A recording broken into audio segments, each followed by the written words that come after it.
where champions are crowned and dreams come true. You are watching the SFL Network live on YouTube. From Budweiser Stadium in St. Louis, Missouri, it's Week 8 here in the SFL as the playoffs begins to heat up and catch fire. It's the SFL on YouTube. I'm your play-by-play commentator, Simien. Alongside me today is Ramos, Lynn. We're in St. Louis as the 6-1 Carolina Skyhawks take on the 2-6 St. Louis Gladiators. These two teams are separated by 714 miles along Interstate 40 West and I-24 West. Carolina is looking to go 7-1 after losing their last game to jump ahead in the playoff race. As for the St. Louis Gladiators, they are trying to increase their win percentage with a win today. When you can run it, throw it, and catch it, you are official SFL contenders. The Skyhawks versus the Gladiators is next on the SFL Network here on YouTube. Ramos, what are your takes for tonight's game, sir? Well, let's see if Carolina can bounce back. I mean, last week they got their first loss of the season. They were 6-0 coming into last week's game, and they just dropped one game. But it's not time to panic in Carolina. They're still 6-1. They're still one of the best teams in the SFL. As far as St. Louis, it's a must-win game today. I totally agree with you, my friend. And the kicker for the Skyhawks is going to boot it away here to the Gladiators. Ezekiel Klein. Boot it! We have action here now in St. Louis. And there's the return man taking the ball from the 6-yard line. He's knocked down and smacked at the 26. Ramos, give us your take of this St. Louis offense. Well, the St. Louis offense has been kind of hit and miss all season long. Dylan Asil has looked good in a few games, but overall he's been very inconsistent. The St. Louis Gladiators wearing their Gateway Tribute uniforms in tonight's game, they look fantastic. Absolutely. Those are some nice looking gear. St. Louis with the gold hat, blue jersey, white pants. And here's a one-step drop here by Asu. He goes deep and he overthrows his target. Not sure if the wide receiver was running the wrong route or he was bumped by the corner, but definitely was lack of communication by Dylan Asil and his receiver. Probably would have been for a good first down. Unfortunately for them, unable to connect. Oh, absolutely. Key players here for the St. Louis offense. Nick Finch, number 11, the wide receiver. Dylan Asu, number 12, the quarterback. Denzel Diaz, the halfback. And there's a tight end, Cody Scott, the big tight end. And those are your key players on the offense. And here's a hands-off here to Diaz. And Diaz makes a man miss, makes another miss by breaking that tackle. And he picks up 8 on that carry. You know, Denzel Diaz is a guy that you want to put on off tackle. You know, it's not a guy that's going to run in the trap plays and the dive plays and the, direct plays. But he's going to go in the stretch and the power plays. And he has tremendous breakaway speed. Empty backfield here now for St. Louis. One step drop by the QB. Got an out route. Looks like there's Diaz up top. And he puts a mean stiff arm on the defender before stepping out of bounds there. And it's something that some teams have done this year. It's to put either the running back or even the fullback outside and like as a wide receiver and just put him to run those quick outs and quick ins and slant. And here he goes again. Denzel Diaz goes outside as a wide receiver. Empty formation here for Asu. 3-step drop this time. Going deep down the middle. He got the big tight end. It's Cody Scott. He makes a guy miss, and he almost makes another miss before coming down at the 30-yard line of Carolina. Great strike down the field by the QB, Ramos. Yeah, great job, recognizing the coverage. He was wide open in the corner route. And, it's a big first down here for St. Louis. This Carolina defense is extremely talented. One of the best defenses in the league, especially against, preventing points. So great drive so far. Twins left, and Asu decides to tuck it and run it. Picks up a yard on that scramble. Yeah, Dylan Asil is one of the quickest quarterbacks in the SFL. There was one quarterback St. Louis had a few ago, Thomas. He wore number 1, and he was probably the quickest quarterback in SFL history, the closest thing that we've had to Michael Vick, probably here in the SFL. And St. Louis likes mobile quarterbacks. 43 for the defense. Twins right now for Asil, and Asil goes to the top of the field, and he got his target, picks up 8 yards on that play. Well, 7 yards, shall I say. And that is to Moss. Yep. A nice route right there on the outside pattern. Gets you in field goal range or closer to field goal range and more comfortable for your kicker. Now in 3rd and 2, I'm expecting a swing pass probably to the left. Absolutely. F wing here, and they're going to hand it off to Diaz, and Diaz is knocked in the backfield, losing 5 yards on that play.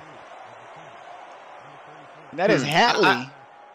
Yeah, I do not love that call because you're running the ball towards the side where the defense shifted, and this is short side of the field. If the ball was at the right hash, I think that you had to put the ball on the left hash on the wide side of the field with Diaz's speed. I'll tell you one thing, Ramos, if the controller was in my hand, that's the way I would have ran the ball. You always want to run the ball to where the open field is, not where there's less field. And there's the kick by Moore. I'm sorry, not Moore, Martin. And Martin gets that field goal there as St. Louis gets on the board first. Nice kick, important, again, as I always say in my broadcast, to get on the lead first. Because that really puts confidence on your offense. That really puts confidence on your offense that, hey, we moved the ball against one of the best defenses in the league, and we came away with 3 points. Now, if they can get a stop here defensively, they could potentially have some good field position. And Martin's going to boot it now over to the Skyhawks. And there's a return guy from the 10-yard line, and he's stopped at the 30. Key players for this Carolina offense, you have Jaquez Luyandola, Jalen Miller, A.J. Francis, number 29, the halfback. Then you have receiver Harish Prasad. And that's it for this Carolina Skyhawks offense.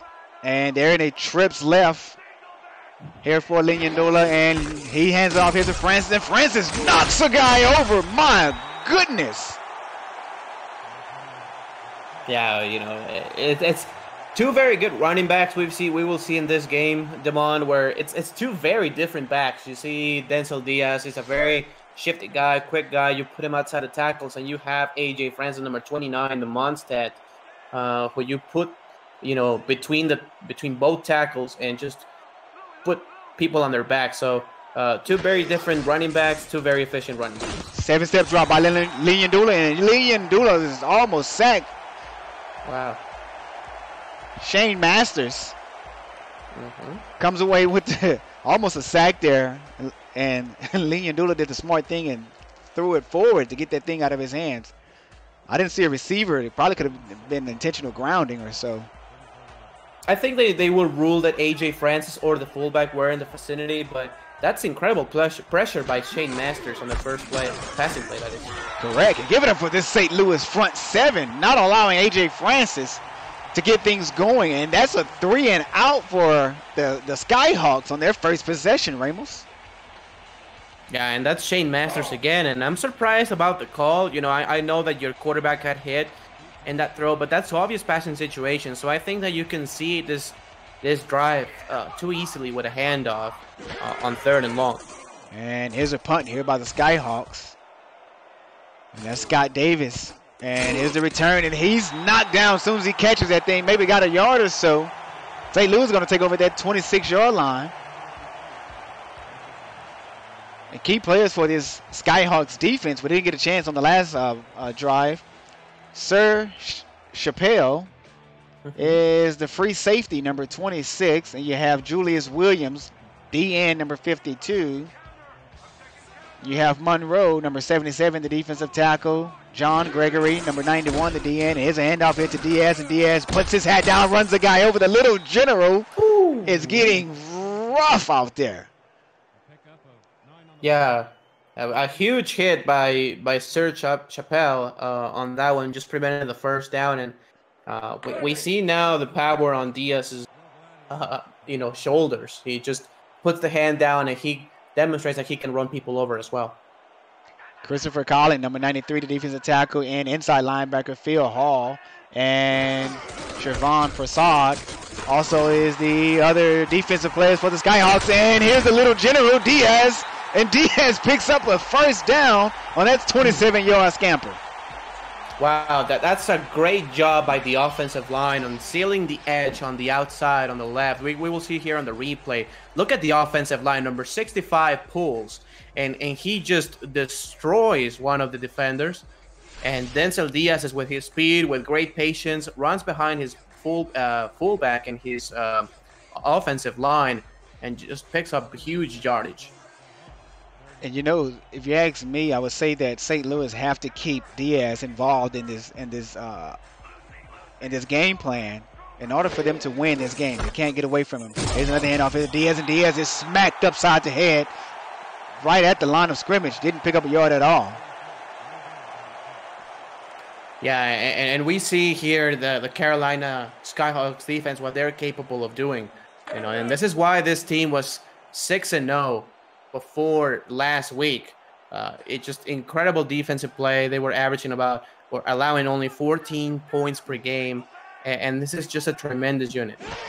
Trebs right here now for Asil, and Asil dumps it off to Diaz, and Diaz is stopped in the backfield, losing a yard on that play. 3rd and 11 now for the Gladiators, and they got to get a first down here. Yeah, they do. They definitely do. I mean, they need to keep this momentum that they have in the first quarter. They need to keep this momentum alive. At least put the ball in a field goal range, maybe about 6-7 yards. Would probably put it in field goal range, but you know, obviously if you can get a first down, that's the better. 3 wide receiver set here for Asil, and Asil has all day long, and then he's brought down. Is that Prasad? Or was it Gregory? Yeah, I think it was. I think it was John Gregory. Came away with that sack. Yep. The rookie comes away with a big sack there, and St. Louis got to punt this thing away. And this is just completely on Dylan Asil. He had all day to throw, and he step up in that pocket. He just stood still right there, and he got sacked. If he stands up in the pocket, probably he would have had about 2 more seconds to throw the ball, or even scramble for some yards. Fair catch here by the Skyhawks, and they brought pressure to get a punt block on that, and I don't blame them. Yeah, obviously you want to get a spark here. If you're the Skyhawks now, you got to stop, which is really good. Now you want to spark here offensively. My bet is that they will put the ball in A.J. Francis's hands to start this drive, probably up the gut, and just try to punish this defense. 3-4 defense for the Gladiators. Twins left here for the Skyhawks, and there's A.J. Francis with his first big carry of the game, picking up 4 yards. Or should I say his first productive carry of the game. Yep.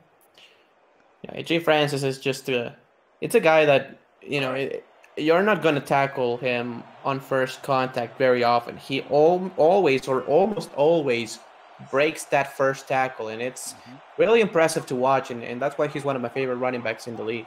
He has become one of the league favorites. 4 wide receivers, single back is Francis. There's a handoff to the young fella, and he puts his hat down, and he breaks the tackle, and Francis is off to the races. Will they catch him? 20. He has game banger speed. This dude is to the house. Wow, you know, and that's what I'm saying. You know, you're not gonna break. You're not gonna tackle him on first contact. He always, or almost always, breaks that first tackle. You have to swarm into Francis, and I'm not sure why number 52. I got to hear his name here.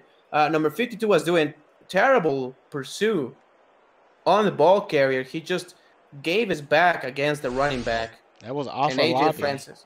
Yep. That was off a lobby. Yeah. The inside linebacker, the key linebacker for the Gladiators defense. Yeah, my apologies. He has changed name. He used to wear number 51 in Chicago and number 94 in Mexico City. And you know, he's one of my favorite linebackers in the league. But that time, just terrible pursuit on the ball. And the Skyhawks take the lead with that big run by A.J. Francis. And the extra point to go along with it. Now 7-3 here in St. Louis. The Gladiators most definitely have to bounce back after the defense gave up. Man, that was a big play by Francis. Yeah, it really was. And that's what a great running back can do for your team. And we've seen it all along in SFL history, from the Pete Brewskis to the Park Keachols to the Ray Bentleys to the Darnell Blacks. It's you know, they can always go the distance, 80, 90 yards, and it just changes the whole game. Darnell Black, I haven't heard that name in years.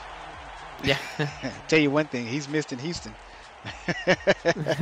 Yeah, Houston has currently a great running back. Houston always has great running backs, but you know, Darnell Black for a long time had the record, 424 yards in his debut. I mean, as a rookie. Yeah, that was a phenomenal play there. Trips here for a seal, and he throws a dump off here to Diaz, and Diaz picks up about 7, make it 6 on that dump pass.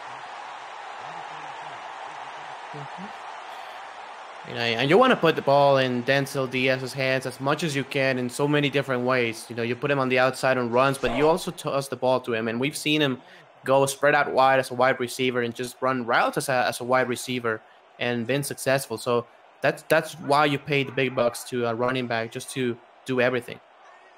Cody Scott in the slot. 2-step drop by Seal. There's an out route down to the bottom of the field, and he got his receiver. And that is Nick Finch, comes away with his first reception of the game. Yeah, Nick Finch is the wide receiver here in St. Louis, and it's a good player that, you know, more like a possession guy, and he has come away in the clutch a few times for this team throughout the season.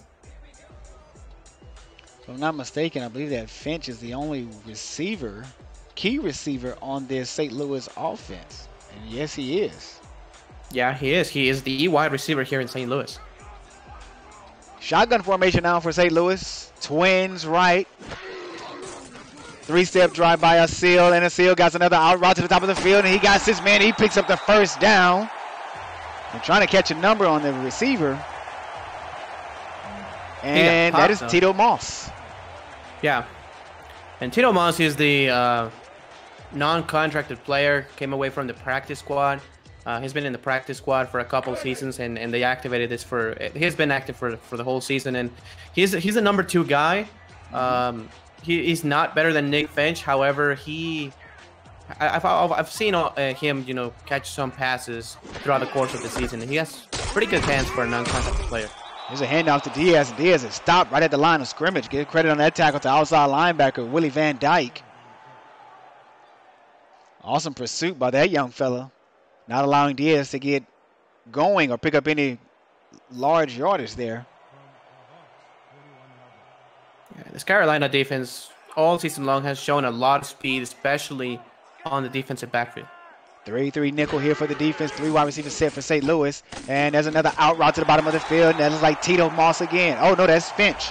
That's his second reception for the day.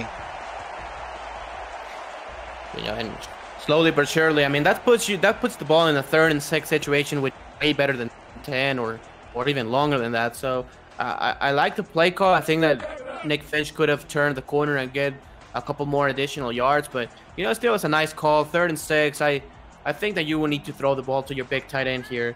He has 1 big catch so far in this game.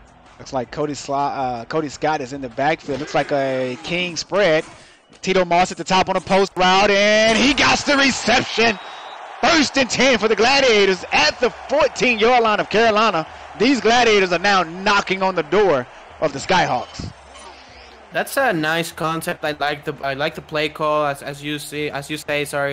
Scott was in the backfield, and Nick Finch. No, it was not Nick Finch. Sorry, number 1, the wide receiver, just ran like a stop route, like a deep stop route, or kind of like a hook, and just Tito Moss just ran behind him on the post route, big post route, and he was wide open for the catch. F-wing single back formation for the Gladiators. Defense in a 4-3 formation, and Diaz is, oh my goodness, who was that? Oh, wow. Grayson Klein. You know I got to do it one more time for my guy, Gus Johnson. You got barbecue down there, and you didn't invite me? Hurt my feelings. And that's such a huge tackle by Klein, because if he doesn't make that stop, he's gone. Denzel Diaz will be gone, and he will be celebrating a touchdown by this moment. But that's an incredible stop by the defensive back player. Another handoff. Looks like same play, and Francis puts his head down. He's not going anywhere after picking up 2 yards. Give credit to Sir Chappelle coming away with the tackle. 6'3", 234 pounds. Strong, free safety, Ramos. That Cam Chancellor frame at 6'3", 232, and he just delivers the boom. And that's the end of the first quarter. Skyhawks are up over the Gladiators, 7-3.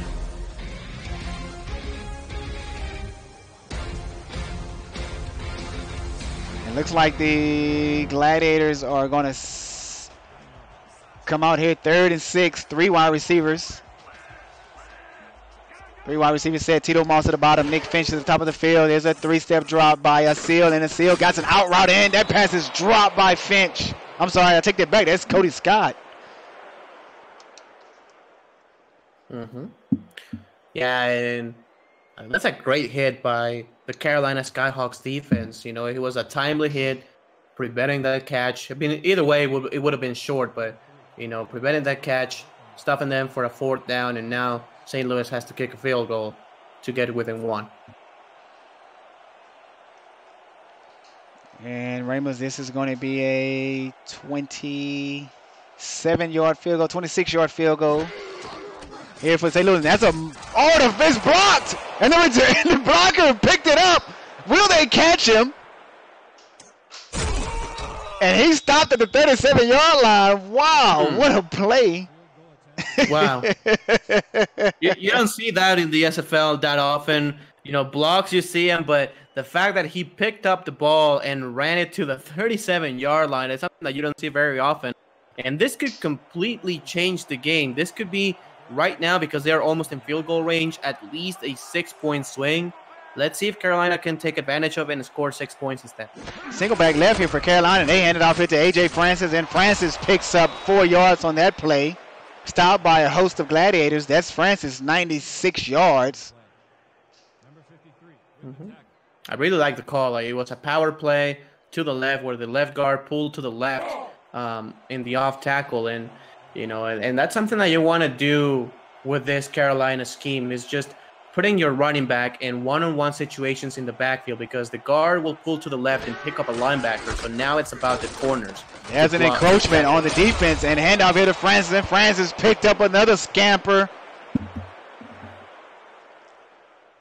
A.J. Francis showed signs last season, Ramos, of him becoming a good back, and this season, man, he has just taken the lead by storm.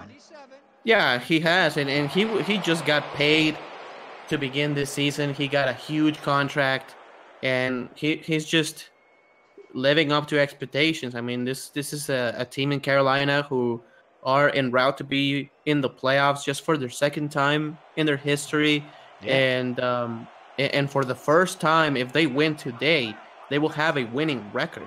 So, that's how important number 29 has been. Oh, my goodness. This dude is starting to make a name for himself. Not sure what we're going to call him just yet, but, man, how about the wrecking ball? Because he is knocking folks over when they get in his way. Yeah, he has. And that's what, again, that's what he does. And this is something that we've seen in the SFL more and more throughout the seasons. It's more the power running back. That teams are getting more running back heavy as of late. Another handoff here to Francis. Francis is back to the line of scrimmage. Look at those numbers between these 2 running backs. Yep. Give credit to Afolabi for that tackle. Because if he didn't wrap up those legs, Francis probably would have took off. Yeah, definitely. And, he's, speaking about Francis, averaging a little bit more than 14 yards per carry. Obviously, a lot of him in that huge scamper for the touchdown. And I think they will toss it to him on a swing pass, to the right. Another handoff here to Francis. It has been all Francis on this drive, and he breaks a tackle, and then he's brought down. Looks like McKellen comes away with that tackle. And there's another look at the replay, Ramos. Look at that block. Look at the big guys.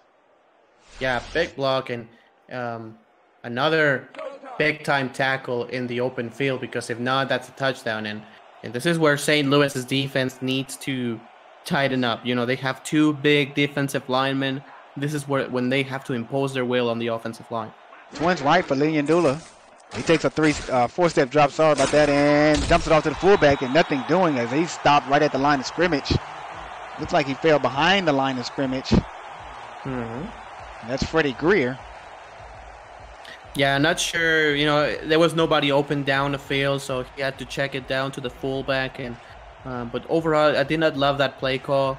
I think that you have to put the ball in your wide receiver's hands right now, and they just have one receiver.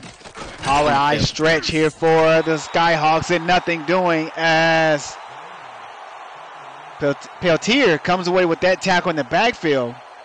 Give credit to the free safety on his run coverage. Definitely. Freeman Peltier, a veteran now in this St. Louis defense, and it seems that AJ Francis is gassed. So, you know, that's what I'm saying. You know, now they are in the empty set, and this is why you have to put your wide receivers in. Trips down here to the bottom of the field for Lynn, and Lynn steps up in the pocket. He got some in. Oh, he dropped it. How could you do such a thing? Toby Jones had an opportunity to put 6 points on the board, and he decided to let the ball fall out of his hands. Let it go. Yeah, that's just a very unfortunate play. You know, it's and again we say plays that can completely change the complexion of the whole game, and that's a touchdown. I mean, that's a ball that whether you're a contracted player or not, you have to get that touchdown and put your team up by 11 points, and instead they will kick a field goal to be up by 7. Give credit to Ezekiel Klein. Comes away with that field goal there. Carolina's first field goal attempt for the day, and he gets that one. Well, let's give a shout out to Show Business Studios, the official home of the SFL convention. And if you didn't make it to the SFL convention this past July, I tell you one thing, you got to make it out to the next one. We had a blast out there. And here's one more on the return, and one more is stopped and brought down at the 27-yard line. Yeah, I'll try to make my way to the convention next year. It's you know, it's probably gonna be in Atlanta, Georgia. Last time I checked, I think I've heard of that. Yeah, there was some discussion that's gonna be in Atlanta because most of the SFL leave in the East Coast. So Atlanta was in the conversation. So. Shotgun formation. Twins right here for Asil. Asil steps up and oh my! Will he ever get up? Will he ever get up? My, Shane Masters, you ought to be ashamed of yourself for hitting him like that. But I'm a little upset because you didn't invite me to the barbecue.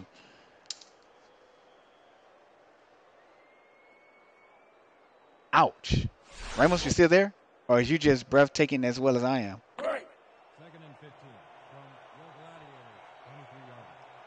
Hello, Ramos? Can you hear me? I can hear you now. We got you. All right. Yeah, sorry about that. Yeah, to be fair, I was speechless.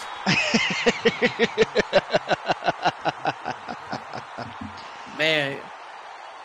And there's a dump off to Diaz, and Diaz is nothing doing.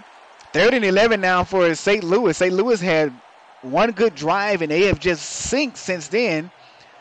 6 minutes and 28 seconds left. Trips right for a seal.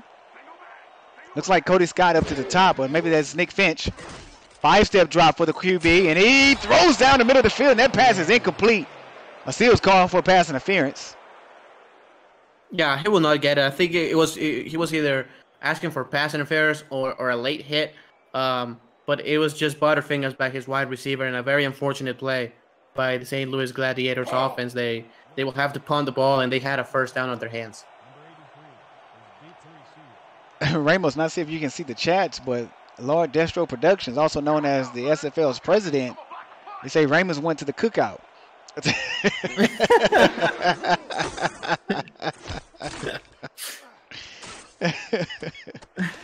there's the punt, and the Skyhawks get it, and it runs out to the 40-yard line, picks up about 5 yards on that return.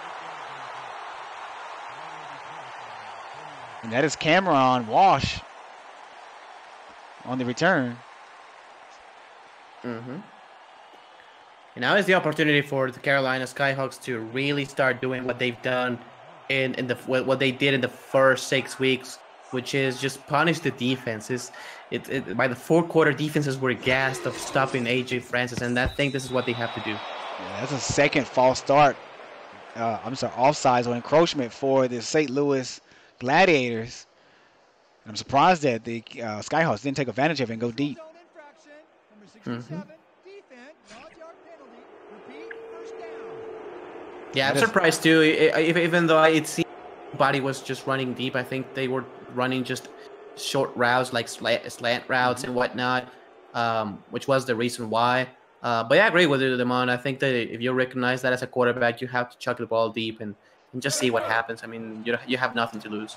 Yeah, we didn't get a chance to mention the key players for the St. Louis Gladiators defense. We have Freeman Peltier, who name we've mentioned earlier today, free safety number 21, number 31, strong safety Keaton Kai, Colin Douglas, cornerback number 44, and there's a handoff here to Francis, and Francis is a wrecking ball. They call him the Monset out there in Carolina, and he's showing why.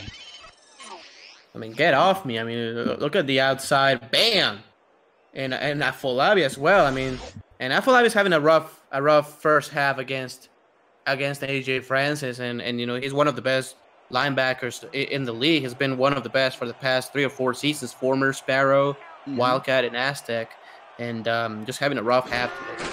Here's another handoff here to Francis, like a stretch out of the F wing, and he's looking for contact. He breaks another tackle, and he's brought down by Tony Anderson. Francis is having a field day here. Yeah, this is the big home run factor that AJ Francis puts in the football field every single game. 1 tackle, 2 tackles, miss, and he's just a big, stout guy. He has almost the body of a fullback, but runs with incredible speed. I should have been keeping track of the number of broken tackles that Francis has so far on the day, but man, this dude is putting on a show. Yes. Single left here now for Carolina. Here's another handoff here to Francis, and Francis is smacked. Not so fast, my friend. It says Bo Knows, the outside linebacker. And continuing of the St. Louis Gladiators defensive key players, number 44, Colin Douglas, 52, Jamu Afolabi, Scott LaRoe, number 67, defensive end, Shane Masters, 77, and there's a sack by the defense. And Mandrick Pope is also 97 in the defensive end. Go ahead, Ramos, take it away. Yeah, and this is probably, as we see the sack from the St. Louis Gladiators, this is probably the only time in Carolina Skyhawks franchise history that they have had a reliable quarterback. From the moment that they were the Honolulu Legends and the Kailua Wyvern. Take it from here. And there's a handoff here to the backup. AJ Francis may have been a little gassed. Garrett Grimes but Garrett Grimes comes away with the handoff. He does nothing doing as the defense stopped him in the tracks. Now the Carolina Skyhawks are going to have to settle for another field goal. The great defense by St. Louis, not allowing them to penetrate inside of the 20 and come away with a scoring touchdown. Correct. And as I was saying, it's been a franchise of Jamison Monroe and Ono Matsumoto and quarterbacks that have been inconsistent at best.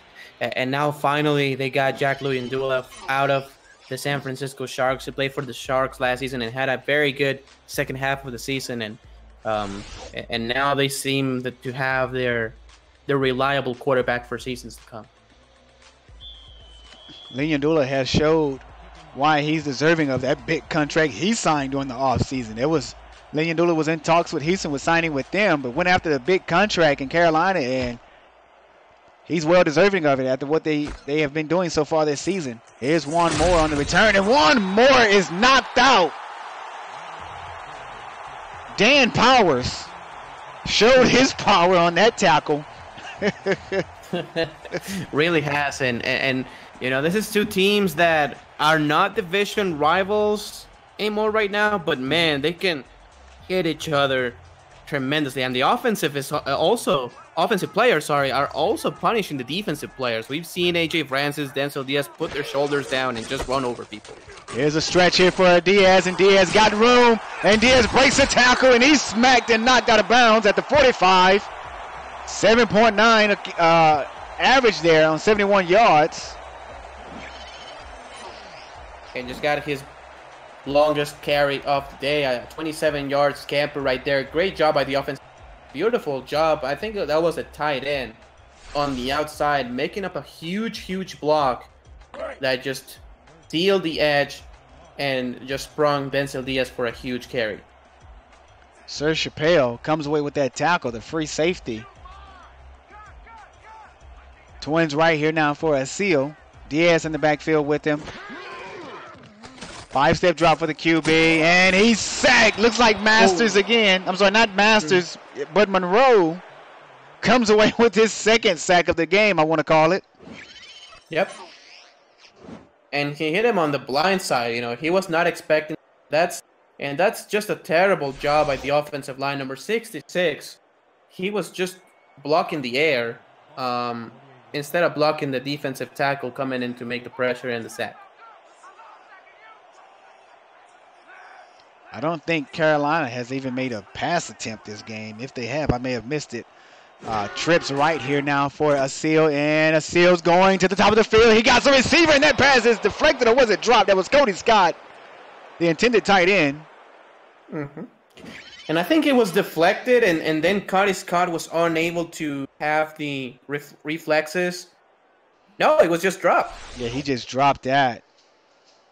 He just dropped a potential touchdown, and that's something that really hurts. I mean, it's really what separates winning the ball game and losing it. You're just one or two key plays that, instead of being a touchdown potentially, this is a 3rd and 18. 3 wide receiver set here now for St. Louis. Empty formation, no halfback, and Asil gets pressured, and he's brought down. Wow. Julius Williams, the rookie, defensive end, and puts pressure on the QB and brings him down, but not a sack on the play because the ball came out of the QB's hand. Yeah, that's why he was drafted so high in the draft. I mean, is that pressure, is that, even if it's not a sack, is that pressure and hit that leads to a 4th down and gets your defense out of the field, which is so valuable to have. You have to be a very good defensive end to get picked in the 1st round, number 7 pick. You really don't see that very often. And great special teams coverage by the Gladiators, stopping the ball down to the 1-yard line of Carolina, and I expect a heavy dose of A.J. Francis here. Yeah, me too, and you have to. I mean, this is right before the 2-minute warning, so you can run the ball and you still stop and risk a sack and a safety. I think you have to put the ball just in a direct play with A.J. Francis. Split back are the halfbacks, Twins right, and Lynn goes deep down the middle of the field. He has his target, and he's off to the races. Will they catch him? He breaks the tackle, almost breaks another, but he's brought down at the 30-yard line. What a strike. Ramos, that is a 69-yard play for the Carolina, and Jalen Miller comes away with his first catch of the game, and it's a big one. Yeah, and this is a big cojones type of play. I mean, this is against a defense that they have 2 very good defensive linemen, and Scott LaRue. They also have Shane Masters, and they just say, hey, we don't care. We're just going to throw the ball down your throat. Wow, what a play by Carolina. And then I'm lost to words of that play. I didn't think that St. Louis was going to give up a deep pass like that, and I didn't think that Carolina was going to go for a deep pass. No, me neither. I mean, I thought for sure they were going to just hand the ball off to A.J. Francis up the gut, trying to just get out of the 1-yard line. 5-step drop by Lynn. He steps up and he dumps it off to A.J. Francis. A.J. Francis catches another body after picking up 6 on that swing pass. My. I want no part of that man. No, not at all. I mean, he just throws people to the ground so effortless. It's for some people it just takes just so much to break a tackle, and A.J. Francis just does it effortlessly. It's just like, he's running and he's almost breaking tackles by mistake. Trips left here for Carolina here in St. Louis. 5-step drop by Lynn, and he throws up a lame duck, and that pass is tipped and almost intercepted by Freeman Peltier. If Freeman Peltier has some stickum on his hand, Ramos, that's picked off. Yeah, it should have been picked up, but that's why they play defense. Is what they say. But you have to, and again, it comes down to those plays. Those key plays where if you make that interception, you stop the drive and you can get the ball. But now you give Carolina another chance. 7-step drop by Lynn. Dula got an out route to the bottom of the field, and that pass is caught incomplete. Give credit to Prasad, coming away with his first catch of the game. Yeah, that's the first catch of Prasad, who has been a really good receiver for Luyendula, and I'm surprised they've not thrown the ball to him a little bit more so far this game. Of course, he's been covered by a really good corner, but I'm surprised that sometimes he doesn't look even on the field. They're running those tight formations, but I think that we will see more of him in the second half. 1:17 left here in the first half, and Lynn Dula throws a 5-step drop in. He got his target across the middle of the field. That's a first down to St. Louis 1-yard line, and that is Miller on his second reception, not only on the drive but of the day as well, coming up big, picking up that first down. And now they're hurrying up. I don't know why. They still have a hand off here to A.J. Francis, and Francis stopped in the backfield, losing 2 yards on that play. Second and goal at the 3-yard line of St. Louis. Hurry up on the offense. There's a 7-step drop by Lynn Dula. Throws across the middle of the field. He got some reception to the tight end, and they're going to call a timeout. Not to the tight end, my bad. That is pursued. His second reception of the day. And, I think that Carolina was so something on the defense that they liked. Probably they saw some tape and thought they could exploit something on that defense in that situation. Otherwise, I'm not sure why you will just go ahead and risk it. And I think you have to just punch it in with Francis up the gut. Single back left is Francis. Here's a handoff. It's a halfback. Strong trap, and that's a touchdown for the second-year halfback. Yeah, a great block by the left guard. He pulled to the left and just made the open field, and the tackle did a great job right there. Number 67, Scott LaRue, and an easy touchdown for A.J. Francis.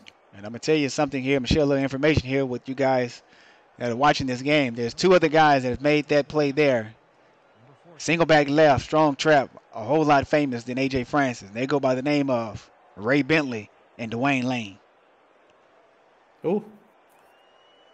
Dwayne Lane, he for the ones who are new, see, with Dwayne Lane, I really like him as a football player, but at the same time, I disliked him a lot because he was playing like we were rivals, the Tallahassee Pride and the Gorillas back in the day, and he was just so hard to stop, especially in season 6. Yeah, I had nightmares. I had nightmares of him. Terrific running back. Oh man. Such an unbelievable running back. He was a short guy. He was like 5'10", but he was like 235 pounds. He was just so hard to tackle. And you know what? That's the same height and size of Jaye Inyola. Oh yeah, who's the now running back for Tallahassee. Not trying to get away from this game, but just sharing a little history that those 2 running backs of Dwayne Lane and Ray Bentley made that strong trap out of that formation a whole lot famous here in the SFL. Yeah, back in the day was the outside passes and swings to the speedy running backs, and then Dwayne Lane came on Ray Bentley and it was running traps and dimes. Seal throws out to his receiver, got a first down, and now they're playing the hurry-up game. I would have called a timeout or even spike it here. No, they will throw the ball again. Twins right are the receivers. Finch and Moss. What is taking so long? Then they do a handoff here to Diaz. Stopped at the line of scrimmage. 8 seconds. That was a bad call. Yeah. This was a terrible no huddle, hurry up offense. It took like 10 seconds to snap the ball, and they just ran the ball. And if you're gonna do it, why calling a timeout? I think they obviously want to just try a Hail Mary and see if they can get something, but it was not good. It was just not good. Second and 10 here for the St. Louis Gladiators at their very own 40-yard line with 3 seconds left on the ticker before the half. And what is this? They're in the F wing single back formation. I guess they're just going to hand it off to Diaz and just go into the locker room. And there's a hand off to Diaz, and Diaz puts a head down, running guys over. Almost runs over Chappelle, but Chappelle is 6'3", 234. He wasn't bringing him down. Not at all. I mean, even though, I still don't like it, because if you're going to just run, I just put in your running back in a situation where he can get hurt. But, hey. And that is the half, people. You're watching the SFL Simulation Football League presented by APM Music here live on YouTube. We're going into the half with the Skyhawks up 20-3 over the St. Louis Gladiators.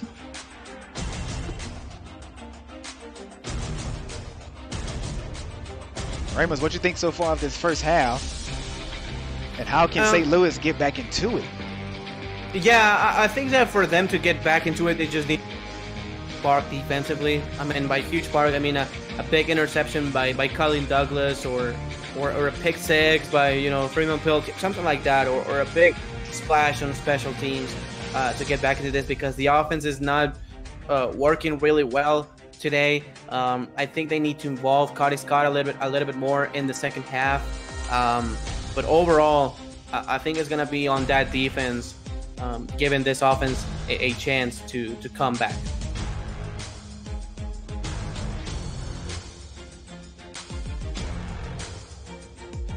And Ramos, we may have a different ball game if St. Louis didn't fumble on the snap for a field goal attempt that became a field goal block for the Carolina Skyhawks. Yeah.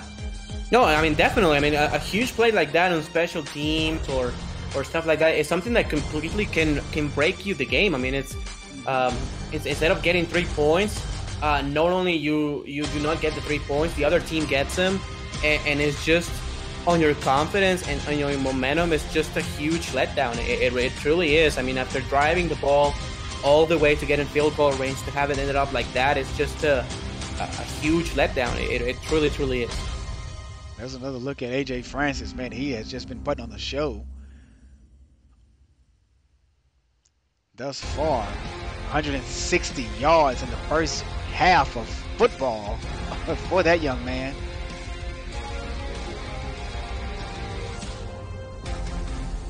Raymond, while we're at halftime now, I guess we can invite everyone to tonight's game between the Houston Hyenas and the Mexico City Aztecs. Yeah, it's going to be one heck of a game. Obviously, we were division rivals a few seasons ago. Some great games in SFL history between the Hyenas and the Gorillas / Aztecs, and completely expecting for today to be another dogfight.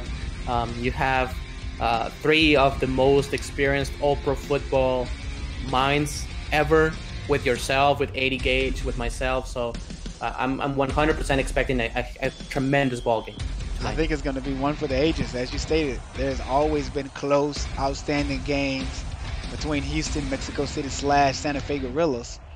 I can remember, man, seasons ago, I think it was season 9 when you guys went off and went. Oh, there's a fumble on the play, and St. Louis recover it. Oh, talk about turning over the table. And this is what I was saying. It's a big play on special teams, big play on defense. And that's something that can really, really spark your football team. I mean, to start the second half, you still have all the time in the world. It's a full half, and you get the ball in premier field position. You could not have expected for a better start if you're the St. Louis Gladiators. Now, it's about taking advantage of it. I mean, you need to score, and not only 3 points. With this field position, you need to score 7. Absolutely. Chad Longstreet was the one who forced the fumble. 3-step drop here by Asil, and that pass is tipped and bobbled away. Who is 74? Is that a tackle? It is a tackle. A tackle eligible. Brad Shaman was legal on that play.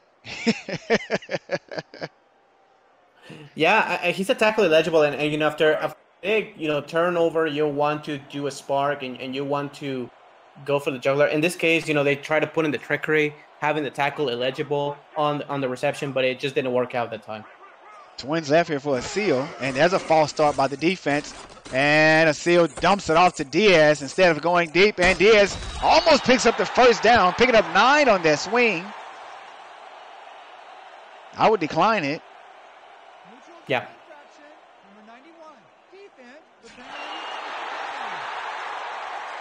And the Gladiators do decline after that gain there by Diaz on the dump off. Yeah, you have to decline that one. And yeah, I mean, I think that when you're in this type of field position, you have to give the player, who is Denzel Diaz, obviously coming into halftime, so he's fully rested. And I think you have to go to the long side, to the left. Yeah, and they keep going to the opposite side. They keep running to the right when there's no room over there, and they're still in this F wing. They remind me of Dallas last week, who never came out of the F wing single back formation, and that formation basically cost Dallas the game last week. Yeah, it did, and it's a formation that a lot of teams use. It's a good formation for certain situations, but then you get to those type of situations where you need to, you know, do the audible to the correct play, and you just can't.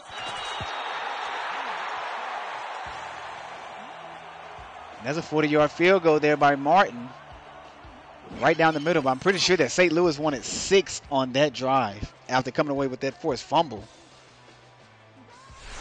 I mean, definitely. I mean, when you get a big play like that, you need to capitalize with 7 points. Obviously, getting 3 is not the end of the world because you're just 2 touchdowns behind, and you can come back still. I mean, it's still the full second half left. But with that premier field position, this is a huge victory for the Carolina Skyhawks defense. And the return guy was able to keep a hold of the ball this time. Walsh not letting it go after that hit. And now we have Carolina on their first possession here of the second half here in St. Louis. 9:55 left on the ticker. 1st and 10, 3 wide receiver set, single back formation is Carolina. 3-3 nickel defense.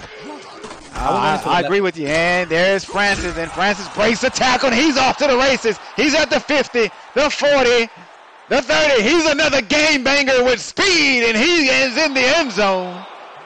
Carolina goes up 26-6. Yeah, and you look at the numbers, and that's why I say, you know, I wide receivers. And St. Louis just did not ship their defense. It was just one linebacker and a couple of defensive backs to stop the run, and that's not enough to stop number 29. That's just not enough to stop the Mondstadt. That is his second touchdown of the day, and man, he is putting on some numbers here. If you ask, I think that's a 70-yard run. Yep. Yeah, and again, you know, it's that type of running back that we see today in the SFL. We've seen it all, you know, history of the SFL, but now I think more than ever, and probably I see it more because we have more teams. But you know, I can mention 8 to 10 running backs that can just go ahead and just 80-yard scamper. Yeah. You know, 65-yard run, touchdown. So it's just. The talent on running backs here in the SFL is just incredible. There's quite a few of them. And I want to point out, Afalabi had the opportunity of bringing down Francis. And he just didn't wrap up and come away with the tackle. And Francis just took off after that. No one else was going to touch him. Yeah, I completely agree with you. It's, you know, it's those missed opportunities, and you know, again, St. Louis scores field goals and Carolina answers with touchdowns, and you know, this has been the story of the game so far. And as you stated earlier about the backs here in the SFL, how do you feel about just about every team in the SFL are going with the power backs now? We're now seeing teams get away from the finesse and flashbacks. What's your take on that? Yeah, I mean, it's what can I say? I mean, I think it's gonna be a trend right now. Probably we will go back to the finesse backs in the near future. But we've seen the trends here in the SFL. You know, first it was with the finesse back, and then we saw the trend where it was having a lot of wide receivers. Dallas had 4, and we had 3, and Alaska had 3, and you know the Baltimore Crabs had like 4. When they were the Baltimore Crabs, obviously. You know, so I think it's more trend right now, and probably we'll go back to a more balanced type of, you know, half the league finesse backs, half the league power backs. Single back F wing once again for the Gladiators, and there's a handoff at the Diaz. He picks up 8 on that handoff, and Diaz is a little slow to getting up.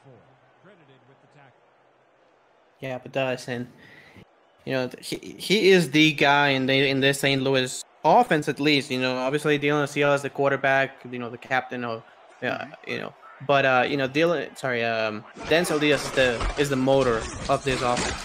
Another handoff at the Diaz out of the F wing. I mean, there's like not coming out of this formation. Is this the only one in the playbook? It looks like it. I mean, I don't blame them that much because Hawks have a tremendous and those guys. And, you know, looking at St. Louis, they only have 1 start wide receiver. So I'm not surprised they're going into this formation a lot. But I think they just have to put in a little bit more balance. Quake slants are all the receivers on this play out of this three wide set.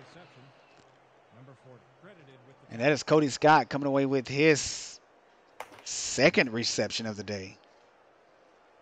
Haven't called his name since the first quarter on the first drive when he had that big catch. Yeah, and that's what I was saying. At halftime, I think you have to involve Cody Scott a little bit more.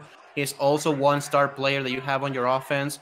And I think he's been a little bit unutilized in this offense, at least this game. And again, they're going to go in the F-wing formation.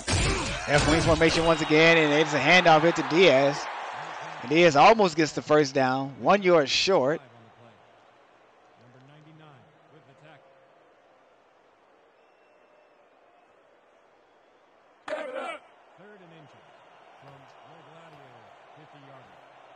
There's a look at Prasad. F-wing, single back one more time. 43 or the line or the front 7 here for Carolina. Another handoff here to Diaz, and Diaz got an open field, and he's brought down at the 40 after picking up the first down, Ramos.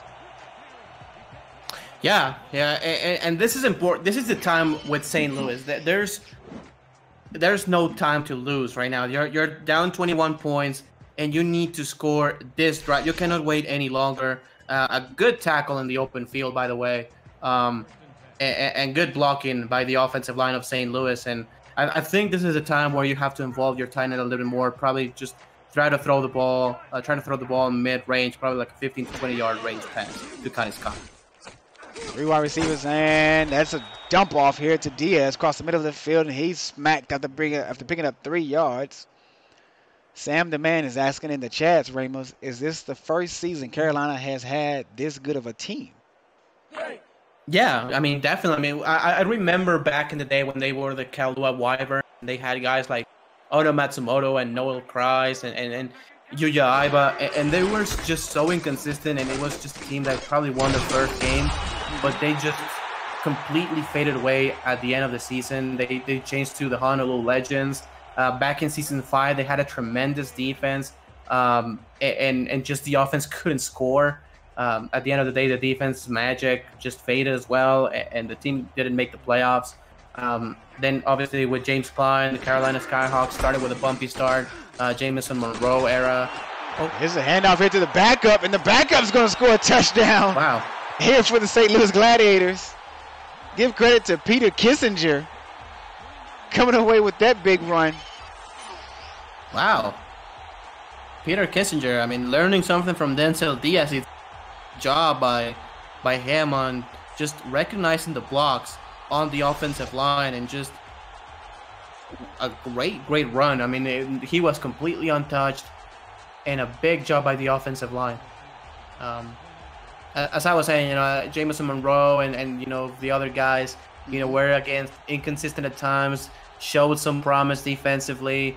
offensively sometimes look nice, but they just could not finish games. And now finally, they have been able to finish games and come away with it in the right side of it, and that's why they are 6-1, and probably 7-1 if this score stands, obviously. Yeah, and that's great history that you just brought up too, breaking down the Carolina from where they started into where they are now today. There's one thing I like about you, Ramos, that you're very knowledge of the history of here at the SFL. It was once said that you have never missed a game that was broadcast. I used to attend every single. Oh, look. That's a great return. That was a great return there by was it Walker? Is his name? Wash. Sorry about that. Yeah, it was Wash. I knew it started with a W. Back in the day, I obviously watched every. I try to have every broadcast, whether on the phone or on the computer or something, on different tabs. If I miss a game, I try to watch it back. But yeah, it's it has been just so fun. The 8 seasons that I've been here. Trips right for Carolina, and the defender hits Francis forward to pick up the first down. And I'm just now seeing this, that St. Louis has been in a 3-4 and a 3-3 defense basically all game, and it is hurting them in the run defense. It really has. I mean, they look undermanned defensively. I'm guessing that was the game plan coming into this. Probably we're expecting a little bit more of Prasad or something, but it just it hasn't worked. I mean, they looked, dare I say, weak in the front seven. I mean, they don't look committed to the run, and that's why they have been gashed a few times. Two-step drop by Lynn. Throws a strike across the middle of the field, and he picks up a few yards. It's like 7. Jalen Miller comes away with his 3rd reception today. It has been basically A.J. Francis.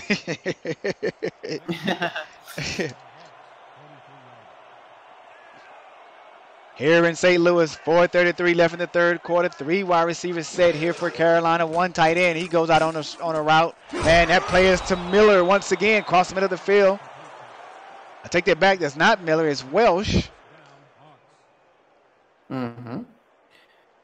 Yeah, I think it was this is the first time that he has and 2 great plays. All-purpose yards, about what, like 50 all-purpose yards by him so far this drive, if you include the kick return. And now Carolina is again in field goal range, or close to it. There's a handoff here to Francis, and Francis throws a stiff arm. Get off me! And Francis puts his hand out, makes one guy flip. Oh my goodness, it's 47 okay. Charlie Northrup was hit by Francis, and he did a somersault. Wow. And again, he makes, instead of 3-yard losses, he turns it into 7-yard gains. And that's huge at in the outcome of a game, because they now can keep this drive alive more easily. Strong sweep here for Francis, and Francis is just continuing to rack up yards. Now down to the 12-yard line, knocking on the door of St. Louis. Matter of fact, not knocking, he's beating on it. Yep. He got blockers out in front. He truly is, and and this is something that I've seen of this late to react to the offense of the Carolina Skyhawks. I mean, it's like AJ Francis is shifting into 5th year, and the defense is just reacting. So it's been that story, I think, of this game. I will go to the left here on the look. There's nobody on the left on the defense. Oh, right. Not sure what happened. I don't even think I saw the quarterback hand the ball off. There was so much going on that play. I totally missed it all. It was kind of like a bizarre sequence of events right there. The offensive, play call, again, going to the short side of the field. Handoff into the backup. He picks up 2 yards. Or maybe a yard on the carry. That is Garrett Grimes. Comes away with his 2nd carry of the game. This is where Lord, that's your prediction. Say Francis looking like Riggins out there. Yeah, he truly is. He truly is looking like John Riggins out there. That's Grimes again. His third carry picks up 7 on that on that handoff.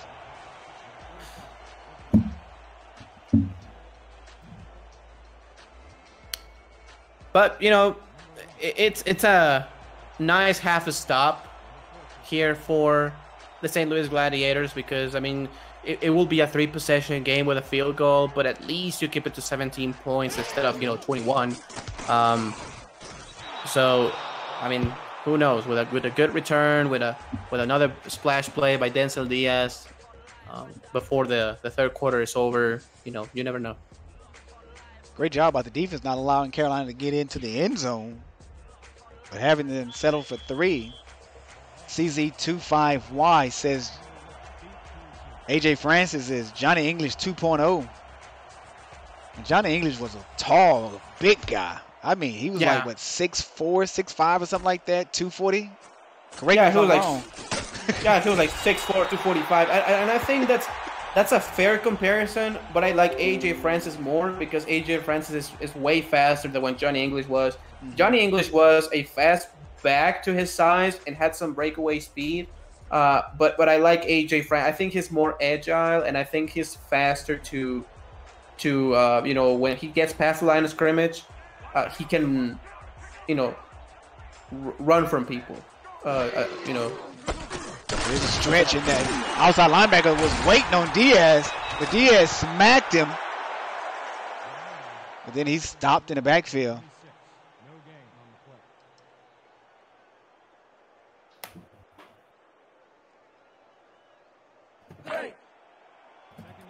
Second and 10 here for St. Louis at their very own 26-yard line. Here in St. Louis, Gladiators versus Skyhawks. 55 seconds left in the third quarter. 4 wide receivers on this play. 7-step drop by Isil. Isil has a man up top, and that pass is deflected away.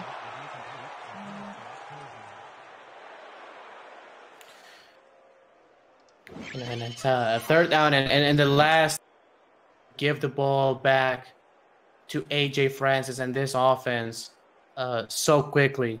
I don't hate the play call. It's just a tremendous job defensively because with that play, they probably should have gotten about 5 or 6 yards. That would have made it an easier third down. But I think you really have to put your star, either Nick Finch or Cody Scott, in a big route and just try to get an explosive play quickly. 3-step drop by Isil, throws a lame duck across the middle of the field, and that pass is knocked away. Give credit to Wally Van Dyke getting his paws on it for that pass deflection.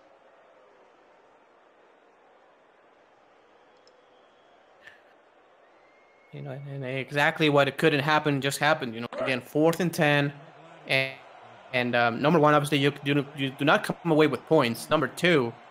You're not going to have good field position. You're losing the field position battle. Number 3, you're not giving your defense rest.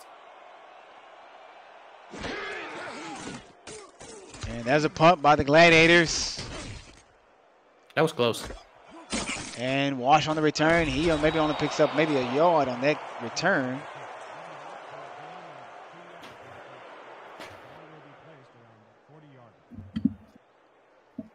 Other scores here in the SFL. Chicago 3 versus Indianapolis, all tied in the fourth quarter. Sioux Falls is up by 2 over San Francisco, 28-26 third quarter. And there's a handoff here by Francis, and Francis puts his hat down, and he runs another guy over, and Francis is out to the 30-yard line, the 20, and they're going to stop him and bring it down to the 15. One up to the minute scores. Download ScoreStream app for your iPhone and Android devices. Sorry about that. Go ahead, Ramos. Man, I mean, wow. I mean, what can I say? I mean, get down. I mean, it's 308 yards so far this game and counting. And we're just going to hit the fourth quarter. I mean, AJ Francis, I think, might have about 100 more yards left in the tank today. Man, I hate to say this, but I have to say it. AJ Francis hit Colin Douglas so hard and told him, get in the gym, son. 3 wide receiver set for Lynn. Dola throws to the top of the field, has his receiver intended for Moore, and Moore dropped it. Oh, man. Not Moore, Miller. My apologies. Would have been almost intercepted as well. Yeah, would have been his 4th reception and his first touchdown of the day. But here we are, people. The roll your 4s up as we're heading to the 4th quarter. Skyhawks are up 30-13 over the Gladiators. This ought to be good. Throw 11 from Chris Berman, ESPN NFL 2K5.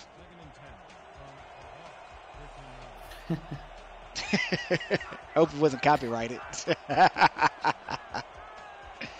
3 wide receivers set here for Carolina. 5-step drop for Dola. Dumps it off to AJ Francis in the screen, and he throws a stiff arm, picks up the first down as well. Oh no, they say he stepped out before. Yeah, he did just barely, and this is gonna be a 3rd and inches, and it's gonna be a really, really important play here, because instead of being a 1st and goal, getting 4 more downs, it's gonna come down to this play and see if the St. Louis Gladiators defense can make a stop. You know, and they're in shotgun. I mean, I'm surprised. I think they will go here. I think we're losing you, Ramos. Oh, Dola on an out route. Oh, what a catch! What an outstanding catch by wide receiver Harris Prasad. My goodness, his 3rd reception of the day and first touchdown. Wow, what a play by Prasad on that one. Hopefully I'm back. Yeah, we got you.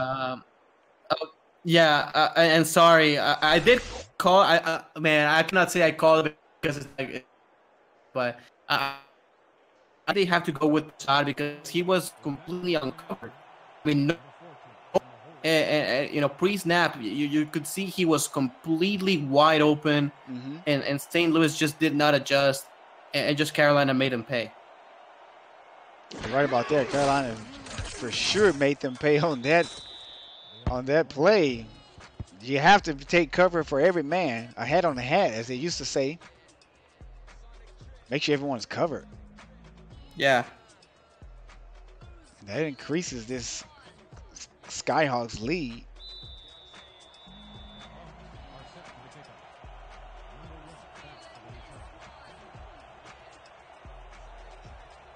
You know, I mean, you have to ask yourself, and sorry, Damon, I mean, what can St. Louis do right now to try to put something here? I mean, this is something of the build that St. Louis has that, unfortunately for them, they are not built to come from behind. You know, they're built to get in the lead and stick with it because they have the running back, but they really don't have the receivers. I mean, they have a couple of good targets, but they don't have the 3, 4, 5 receivers that some of the SFL teams have. And you know, they rely a lot on their defense, and so far they have failed them. I mean, 36 points allowed is not a good look. Another handoff hit to Diaz. Diaz only picks up 2. I absolutely agree with you, Ramos. Not having enough weapons on the offense side of the ball can actually hurt an offense. You have to get contracts in for guys that can come in here and make plays on the offensive side. Just having 2 guys that are your main weapons is not going to get it done. And as you stated, they rely a whole lot on their defense, but the defense is just not getting it done for them, and the defense is letting them down. Yeah, they really have. And it looks like Carolina has St. Louis number on when they get into this F wings, because they have stopped it basically ever since here in the second half. Yeah, it worked at the beginning of the game. We saw Denzel Diaz get some nice runs, but since then it's been Carolina just knowing exactly what the opposing team is gonna do, and they go again, and I think that Carolina will be able to stop this one because Carolina just, well, maybe not. Hit the Diaz, and Diaz stopped after picking up a yard or 2 on that carry. And it looks like the Gladiators are going to accept the encroachment. Diaz holding us back there. Maybe kind of banged up. Ramos, I have one thing to say. I'm kind of a little disappointed with the scheduling here on the broadcast. You know, you and I both, we're big NFL fans, and we were scheduled to broadcast and call this game when our NFL teams are on. Yeah, I mean, Mike hates us. I think that he wants for me to give the ball a lot of tight end position here with the Aztecs. Just kidding. No, I mean, it's always a pleasure to be here in the SFL Network on the game with you. Oh, look at Diaz. Hate to cut you off there, but what a run. That's why it's a pleasure. Talk about giving it all you got. Not a lot, not, despite the score, not allowing it to over, to hunt you and keep you down. But the way to keep going there and keep balling, Diaz, I applaud you for that, young man. Yeah, definitely. I mean, not giving up, and that's just an incredible play. Probably the best play we've seen so far.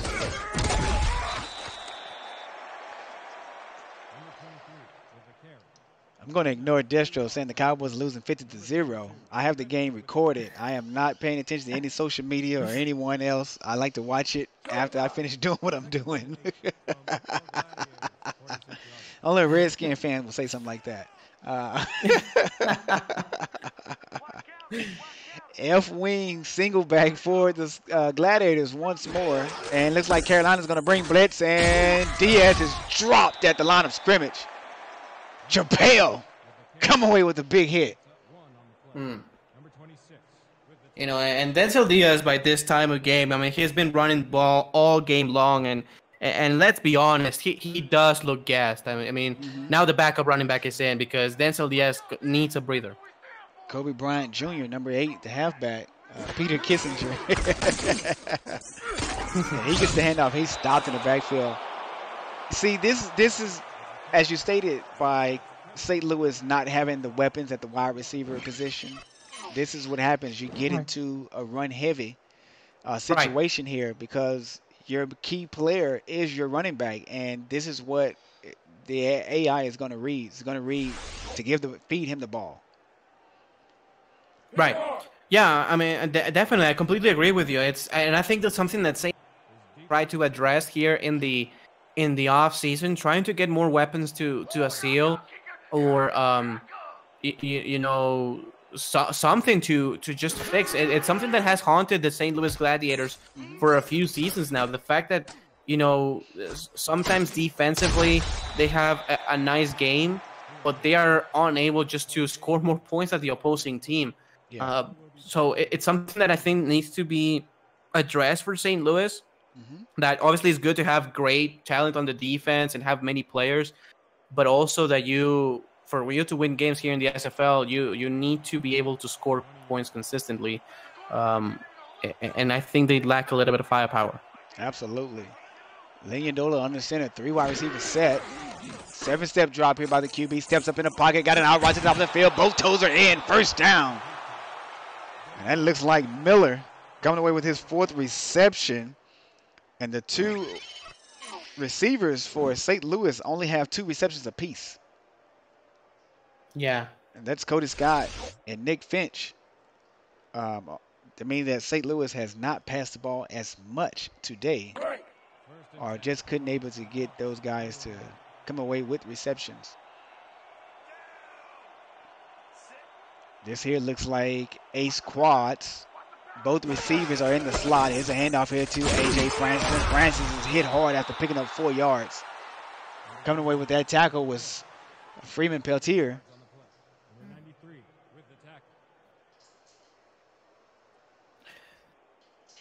Yeah, and it's gonna be more of this. I mean, the rest of the game. I mean, as far as Carolina goes, just running the ball, and if they have to punt the ball because they got stopped, it's okay. The clock is the most important thing right now for the Skyhawks. And look at that. There's Francis still running, moving those legs, picking up another first down for Carolina there.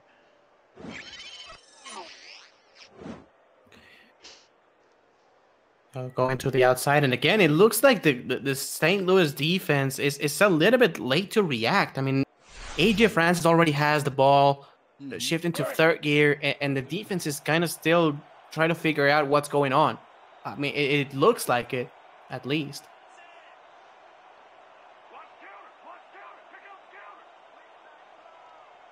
3-3 as the defense for St. Louis. 7-step drop for Lynn, and he goes deep, tries to take a shot downfield after a heavy dose of Francis. That pass is broken up by Kai.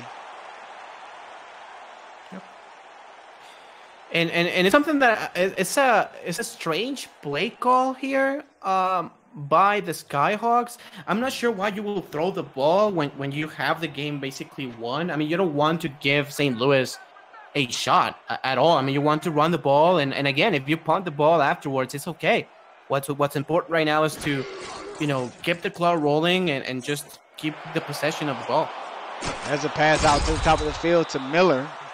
Miller comes away with his 5th catch of the day and also picks up a first down.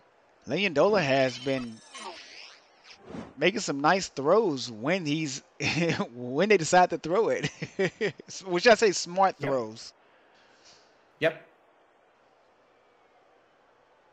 Yeah, and again, on the defensive, by the defensive perspective, nobody went with him. It was the same situation with the Harish Prasad touchdown earlier here in the fourth quarter, on that short throw to the outside. It was the kind of like the same throw, and literally nobody went with him. 3-4 is the defense. Single back ace for the Carolina Skyhawks, and they hand it off to Francis, and Francis picked up maybe 1 yard before being brought down by Afalabi. Yeah, and now we will see. I think what we expecting, the runs, and by this time, it's gonna be like 9, 10, 11, 12 plays in this drive, and I think the backup will have to come in and get some carries. If I'm Carolina with the time that is left, Damon, I will honestly already put the backups in probably. I mean, this is a 24-point game, and I mean, I know that the injuries are not a huge factor as far as, it only lasts for just the duration of the game. But, I mean, there's, I think, no need to put him back again. I mean, I'm not sure. I totally agree with you. Because Francis looks a little gassed. He's not moving as fast as he was during the third and first half of the game here.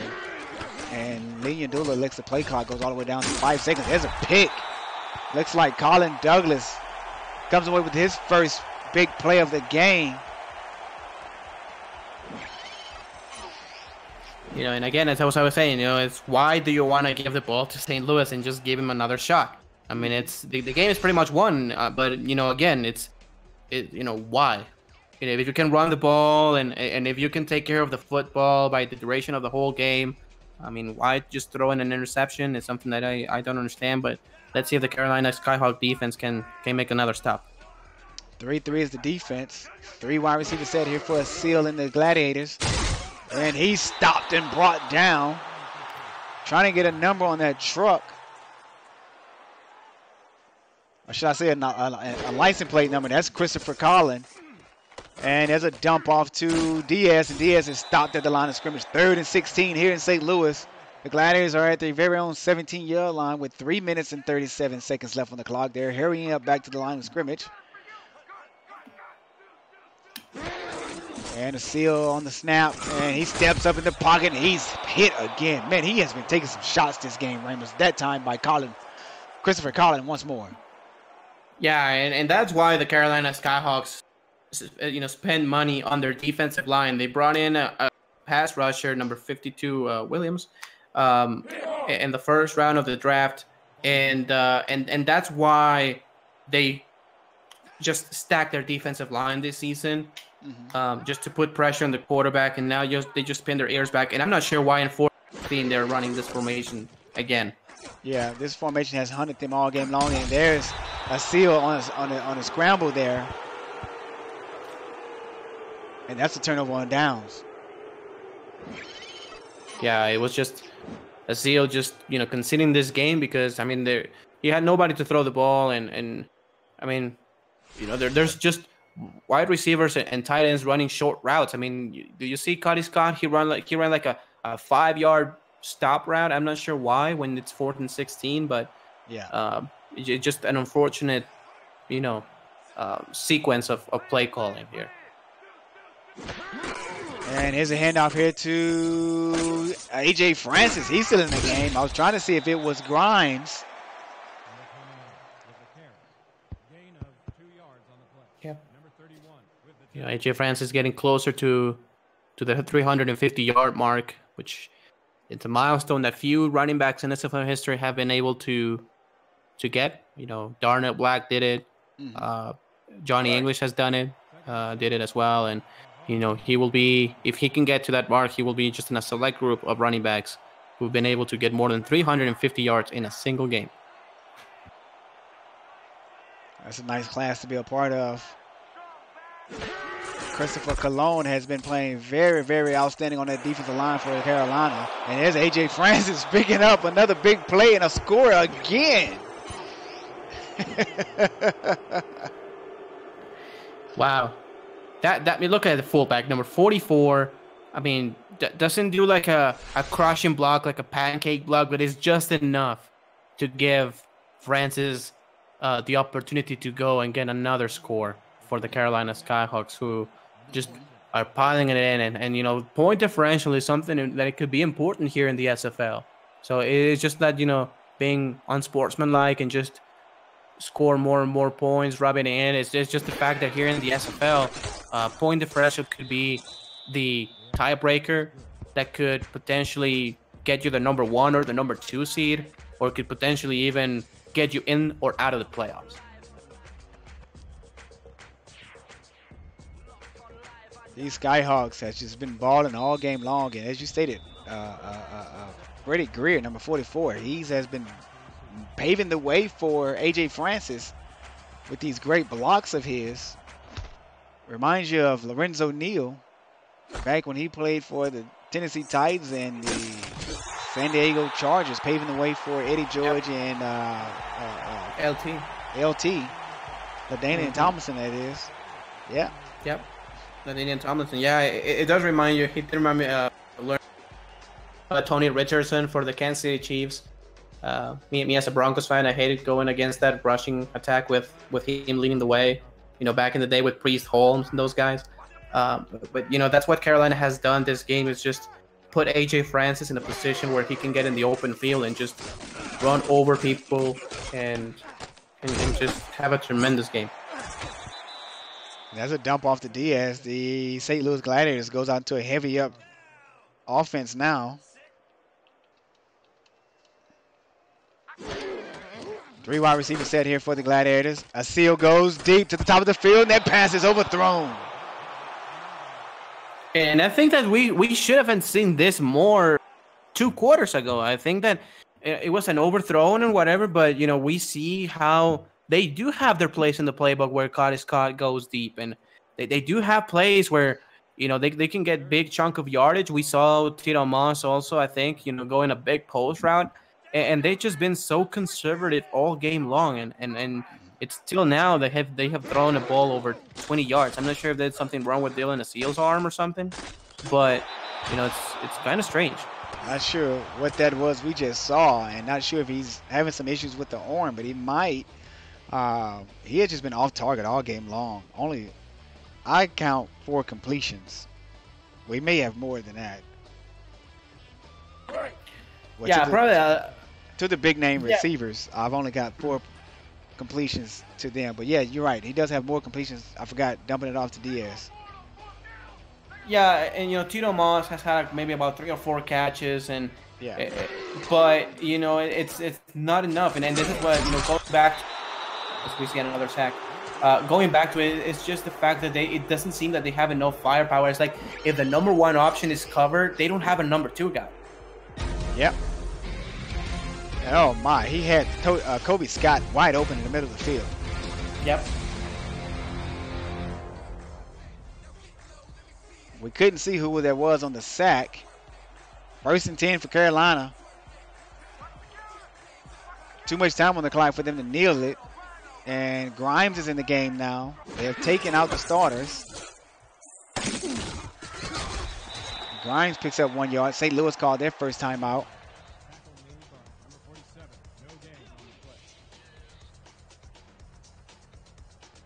You know, and for St. Louis now, it's, you know, they get to 2-7, and unfortunately, it seems to be over for them for this season.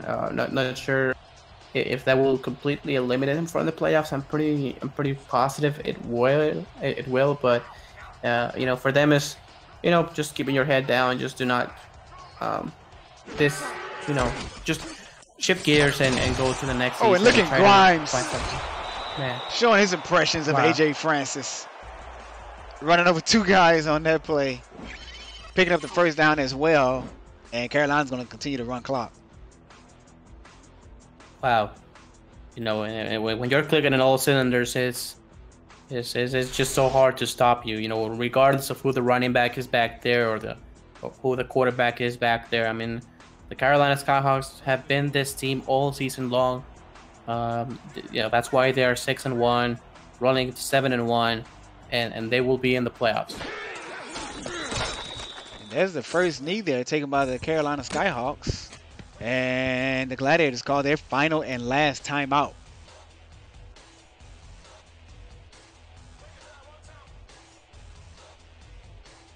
Yeah, now I think we will see you know, just 2 more kneel downs. It's not gonna be enough time to kill the clock, so we will see yet another field goal for the Skyhawks here. And yeah, I mean, it was a rough game for the Gladiators. It seemed to be promising at the beginning. They score first, but they just completely ran out of gas by the second quarter. I think the Carolina defense just completely diagnosed what St. Louis was doing all game long, and they were just able to shut it down for the rest of the match. I absolutely agree with you, Ramos. Carolina's defense has showed why they're 6-1 and top of the playoff race. Well, not atop, but they're up there. Yep. Yeah. There's another kneel by this Carolina's offense. And everyone, make sure you check out tonight's action, the final game of this Sunday. Mexico City is heading over to Houston. And Ramos, we got to get on a jet as soon as this thing is over with, man. We got to get back down. We got to get down to Houston and coach our games and pump up the teams. Yeah. Yeah. It's going to be like the quickest jet. I think it has to be like a rocket because we only have like about, we'll say about 15 minutes to make it in. But please join us. It's going to be a nice game. Should be a contested matchup. 2 great running backs in the league. 2 brilliant defenses here in the league with great defensive talent, especially in the secondary. In Houston, you have Eddie Gage, and you have Ryan Michaels. You have Blake Chance. Here in Mexico City, you have King Wallace, Fran Ogawa. You have Jeffrey and Nick Daggs. You have Pablo Zamora. So I think it's going to be one heck of a matchup. I tell you one thing, that Mexico City defensive secondary, man, is no joke. Those guys should never be taken lightly. And here's a seal all time, all day. And he dumps it off to Diaz, and Diaz picks up about 6 on that dump off. 17 seconds left on the clock. 3 wide receiver set. Cody Scott in the slot, and there's a snap, a seal. Those are out route to the top of the field to Finch, and Finch picks up his 3rd reception of the day. And that stops the clock, and he runs out of bounds. Dells picks up the first down. Great game by both teams coming in here today, fighting to pick up a win, but unfortunately only one team can walk out of here with the W. Yeah, definitely. I agree with you. It is a situation where, you know, St. Louis started off strong, and just Carolina just put the foot on the pedal and just didn't stop, and they were able to shut down the running game. They were able to run the ball on their own. AJ Francis with almost 350 yards rushing today, and that was the key difference. Yeah, but that was a drop pass by Cody Scott, the big tight end. Unable to bring that pass in. 2 seconds left on the clock here in St. Louis. 2nd and 10. 3 wide receivers set. Not sure why they're not in Hail Mary form.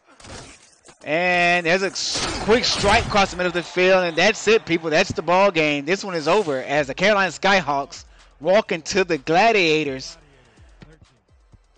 home field and come away with the victory, 44-13. Ramos, your final takes?